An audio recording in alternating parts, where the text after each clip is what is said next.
Hello, Hackett's Quarry Summer Camp. What doesn't kill you will make you stronger. What can I do for you on this darn tootin' doozy of a day? Hey, it's me, Hype, and I've spent the past few days playing through Supermassive's new blockbuster hit, The Quarry. Bear in mind, this is a spoiler-free review, so a lot of the footage shown will be from the earlier parts of the game. Since Until Dawn released back in 2015, I've always been itching for another taste of that choose-your-own-path horror game. And although the Dark Picture games did keep me entertained until now, they were still much smaller in scope and didn't really give off the same feel. The Quarry is much more of a spiritual successor to Until Dawn, with some amazing characters that feel real and a much bigger experience. So let's dive into it. The game throws you into Hackett's Quarry, a secluded town that is home to a kids' summer camp.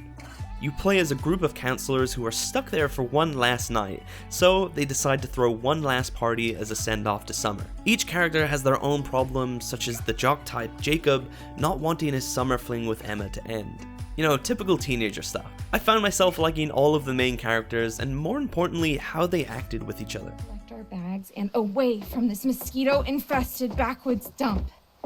Doors locked, bags inside. The tone of The Quarry is much more serious and sort of less cheesy than Until Dawn. Now, right off the bat, I need to talk about the game's visuals, because The Quarry features some of the best graphics I've seen in a while.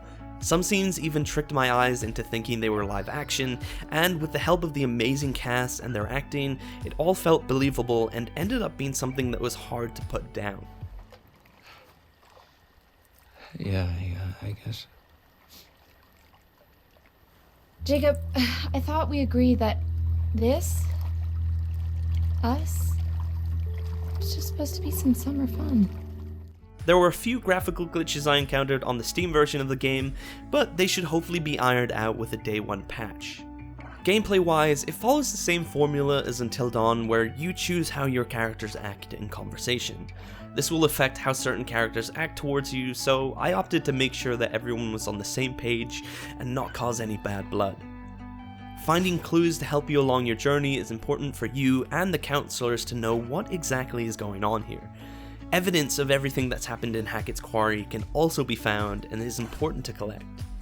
There are also items that can be found which can either help or hinder you if you decide to pick them up, so be on the lookout for those. There's also the new edition of tarot cards. These can be found and brought to the fortune teller, who talks to you in between chapters.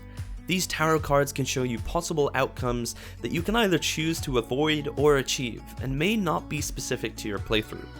Some of these are a lot harder to spot, and the game only allows you to see one predetermined outcome per chapter, so choosing carefully could be the difference between life and death.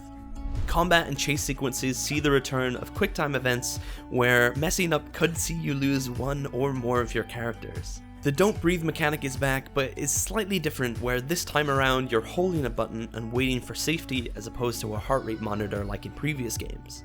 Personally, the old formula seemed a lot more tense to me, but there was still enough tension in place during these sections.